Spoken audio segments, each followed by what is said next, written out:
Smart Feasibility Calculator allows you to do a mixed-use development feasibility or a commercial development feasibility or a residential development feasibility. So you can use residential, commercial, or a mix of both.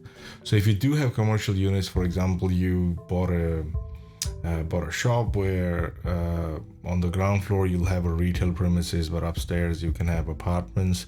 So you can model that in here. So in here it's the same thing. You have 10 different types of units that you can use.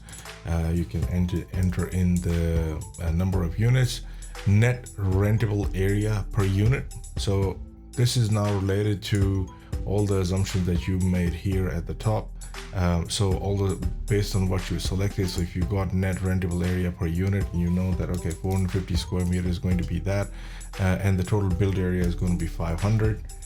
For example, construction cost per unit, let's say 500,000 for each unit. It should be a little bit cheaper for something like that, because commercial units are usually cheaper to build. And then you got an annual rent per unit that you expect from it to come in. So say, for example, 65,000.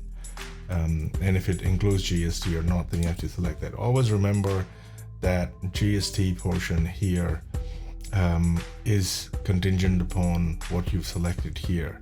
And there is no margin scheme in this, because the moment a commercial unit comes in, the margin scheme will not apply. Now, ask your accountant what it works, what it is or not, because we are not allowed to give you advice on whether or not a margin scheme would apply or not. But there is a detailed, I'll put the link with put the link in the description that you can go through about margin scheme and read what it is about.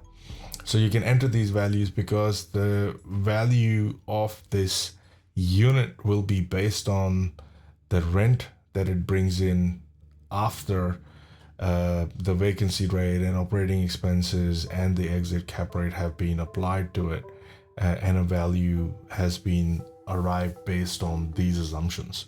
So that's how the commercial unit section works. You can enter up to 10 different units, add their values in here, and check them off together, or you can select all of them and press your space bar and uncheck all of them.